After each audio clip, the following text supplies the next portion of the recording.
Assalamualaikum warahmatullahi wabarakatuh. Anak-anakku sekalian, para alumni Perguruan Islam Manhalun Nasin, siang ini adalah terakhir dari permasalahan zakat, dan mudah-mudahan kita mendapatkan ampunan dari Allah Subhanahu wa Ta'ala, diterima amal ibadah kita, sholat kita, tarawih kita.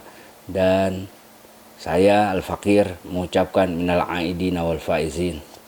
Taqabbalallahu minna wa taqabbal ya karim. Kita lanjutkan pengajian siapa orang-orang yang tidak berhak menerima zakat. Orang-orang yang tidak berhak menerima zakat, pertama, orang-orang kafir atau murtad. Yang kedua, budak atau hamba sahaya selain budak mukatab. 3. Keturunan dari Bani Hashim atau Bani Muthalib, para habaib. Sebagaimana hadis sahih Nabi SAW bersabda, "Inna hadhihi sadaqati innama hiya awsakhun nasi wa innaha la tahillu li Muhammadin wala li ali Muhammadin." Sesungguhnya sedekah itu, zakat, adalah kotoran manusia dan tidak dihalalkan bagi Nabi Muhammad SAW dan keluarganya, junjungan kita Nabi Muhammad SAW.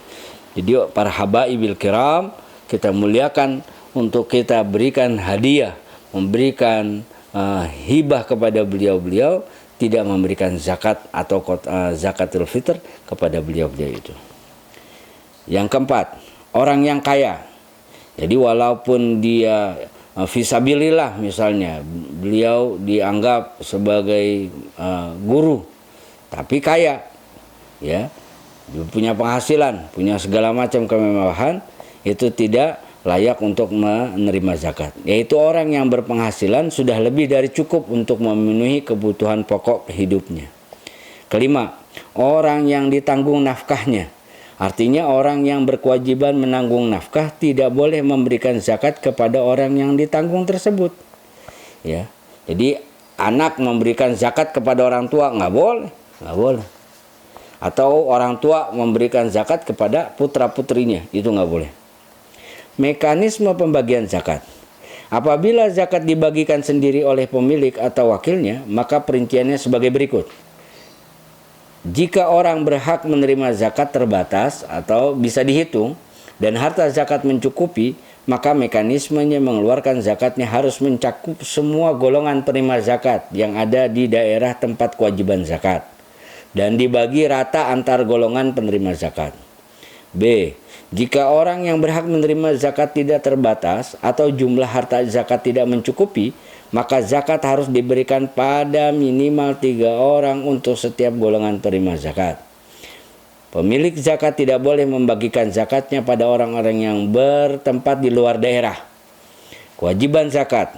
Zakat harus diberikan pada golongan penerima yang berada di daerah orang yang dizakati, meskipun bukan penduduk asli wilayah tersebut. Sedangkan jika pembagian dilakukan oleh imam atau penguasa, baik zakat tersebut diserahkan sendiri oleh pemilik kepada imam atau diambil oleh imam, maka harus dibagi dengan cara sebagai berikut.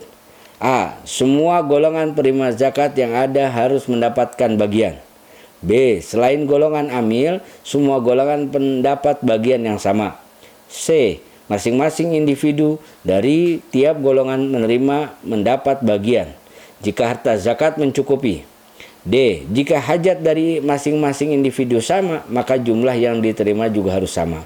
Catatan, menurut pendapat Imam Ibnu Ujair radhiyallahu ta'ala anhu, 1. Zakat boleh diberikan pada satu golongan dari beberapa golongan yang berhak menerima zakat.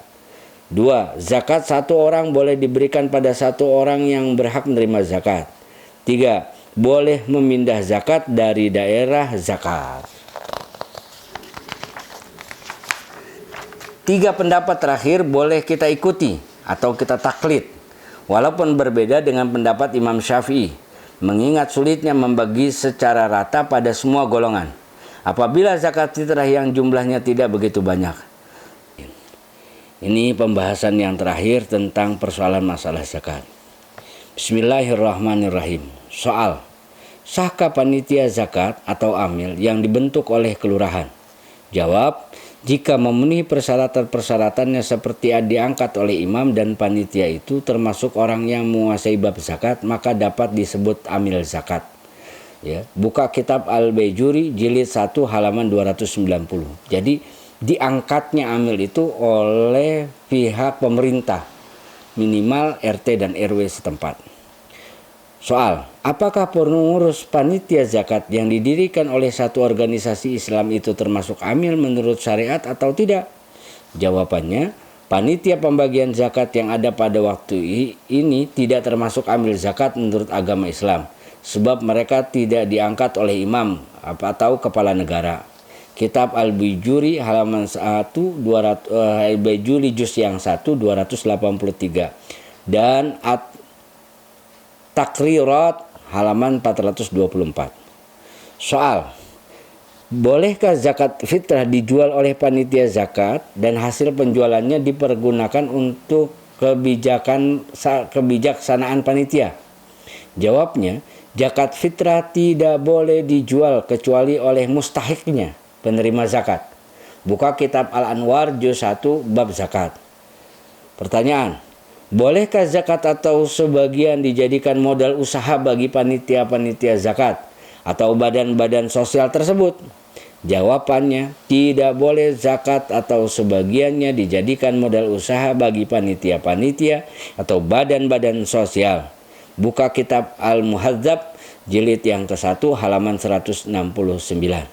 Semua apa yang jadi pertanyaan, jawaban, syarat, niat, dan yang lain sebagainya, referensinya pertama dari kitab Bulughul Maram, yang kedua dari kitab Fathul Qarib, yang ketiga dari Tanwirul Qulub, yang keempat dari Hasyiah Al-Baijuri, yang kelima Bughiyatul Murtasyidin, yang keenam I'anatul Talibin, yang ketujuh Al-Majmu' Syarhul Muhadzab, yang kedelapan Tuhfatul Muhtaj, yang kesembilan Ihya Ulumuddin, yang kesepuluh Ahkamul Fuqaha. Wallahu a'lam bishawab. Mudah-mudahan apa yang telah saya sampaikan dari mulai Ramadan sampai akhir Ramadan ini dikasih keberkahan oleh Allah Subhanahu wa taala dan dijadikan kita hamba-hamba yang saleh saat kita nanti menghembuskan nafas yang terakhir dalam keadaan husnul khatimah. Amin ya rabbal alamin.